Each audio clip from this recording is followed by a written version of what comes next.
Stand by. The vacuum tubes are warming up.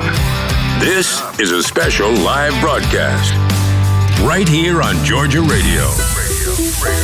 Well, I love it when Makenzie Phipps stops by. Makenzie, welcome back to Georgia Radio. Glad to have you here.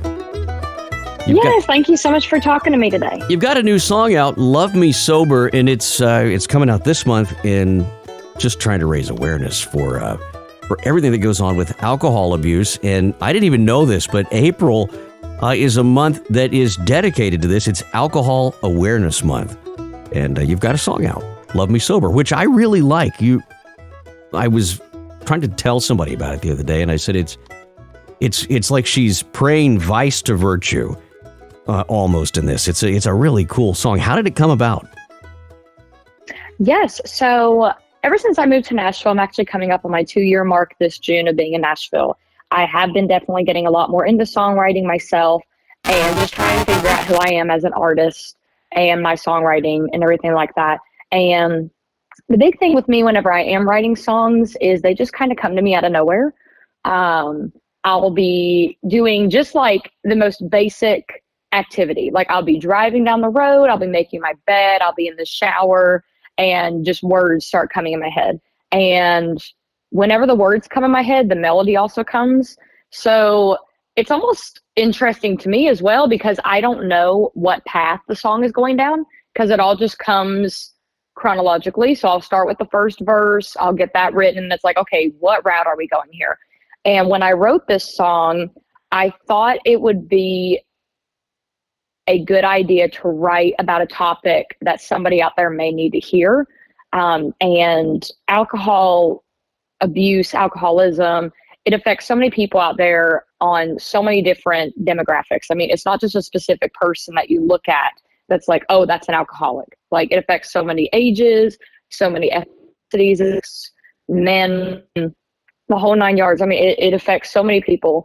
And that's kind of where this song came about, because I felt like maybe my words in this song could help somebody that may be struggling themselves, or they may have somebody in their life that's struggling, to help them get on a better path.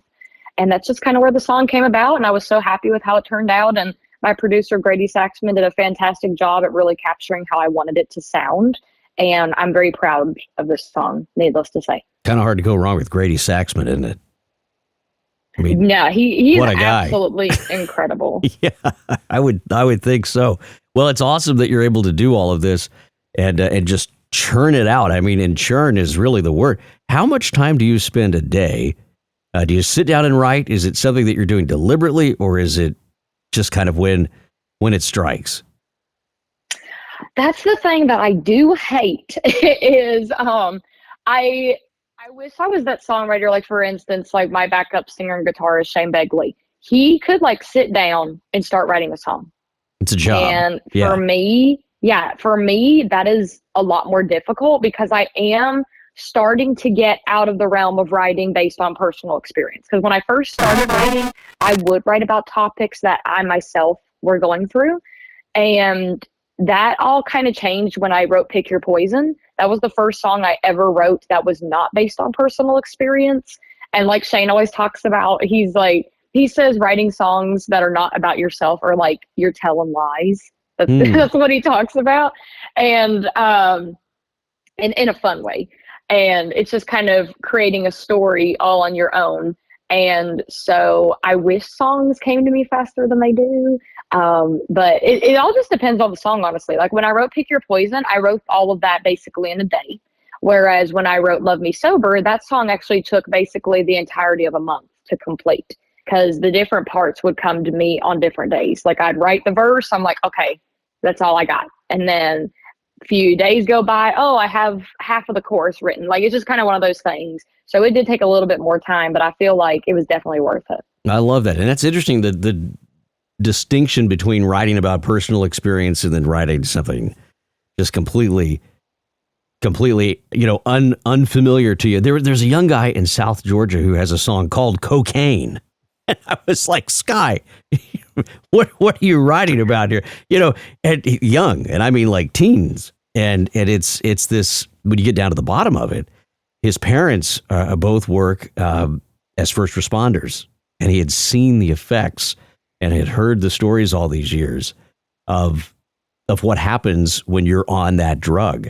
And it's a really powerful song, very powerful song, not something that he had from personal experience, but you take that in. I mean, as a writer and as a poet, you're sort of a filter for all of that comes through living and comes through your life, aren't you? Right. I mean, just writing about topics that may be a little tough for some people to discuss. That's kind of why I like writing them, because it gives people just perspective. And with this song especially, I wrote the song, the storyline is about a couple, but people out there that do have individuals in their lives that suffer from any sort of substance abuse know that it not only affects the person going through it firsthand, but it also affects everybody around them, because everybody cares about them. They know that they have potential to get out of this, to better themselves, to see the light to a better path for themselves. And at the end of the day, they are the only ones that can help themselves. Like, you can all come together and you could try to say, hey, you know, you're going down a bad path. You need to really get yourself out of this and better yourself. But at the end of the day, if that person doesn't feel that they have a problem, then they're not going to fix it. Yeah. Well, it's a powerful song. And you bring this up, you wrote it from the perspective of a couple. The song, again, is Love Me Sober. We're talking to Makenzie Phipps, a singer-songwriter and just world-class entertainer.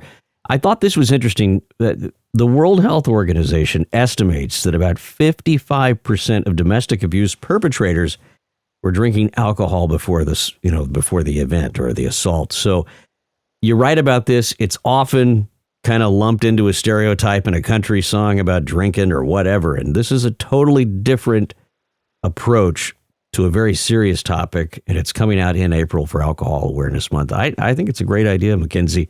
And I applaud your efforts. It's a great song, too. We're going to play it right after this interview.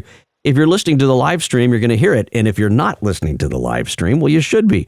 But nonetheless, we're glad you found us on the podcast. Where are you going to be playing here in the upcoming weeks and months? Yes, so I will be all over Nashville this month. I'll be in Nashville. I'll be out in Gallatin.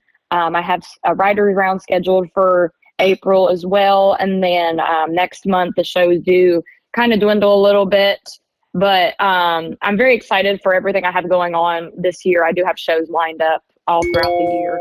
And I have been continuing writing new music. I did tell myself, so I've been joking with my friends and family, because they've been asking, like, you know, are you going to keep releasing singles? Are you doing like an album, an EP? And I was like, well, you know, at this point, I probably could have an EP subjected around alcohol, because I have so many songs out that are about alcohol. You're just one song away from a drinking problem. I mean, that's... yes, I know. Yeah. I know. Isn't that terrible? But I just feel like alcohol is so easy to write about. I feel like, you know, the stereotype with country music, I was just speaking to another person where they were saying a lot of folks associate country music with trucks, alcohol, beer, all that kind of stuff. And I did decide after I wrote Love Me Sober that I would be going away from alcohol on my topics. Yeah. So that's definitely been putting me in a different mindset of writing about topics that are not associated with alcohol. But it's been very fun just writing about different topics that aren't about beverages. That cracks me up. Well, I cannot love wait it. to go back. I can't wait to go back in the studio. But I'm going to laugh if you come back here with a song about something, some other, you know, like oh my gosh, I got it on record now that you're getting away, but you're going to be like, Matt, I'll be like, came to me. I did it again. It worked all right for Brad Paisley. I'm just saying. I mean, that was a pretty big hit that he had, you know, so keep chipping away at it. I just think it's great. Makenzie Phipps has been talking to us from Nashville 2 years in on her Nashville journey. The new song is called Love Me Sober. How can folks follow along with you, Makenzie, if they want to stay in touch? Yes, I'm available on all social media, TikTok, Instagram, Facebook. I have my website, MakenziePhipps.com, and all of my music is available anywhere you listen to music. So go check me out, and hopefully our paths will meet out there. Amen. Well, thanks again for coming on, Makenzie. Great to hear your voice. Yes, thank you so much again for speaking with me. It's been a pleasure. Georgia Radio, on your phone, in your home, everywhere you go.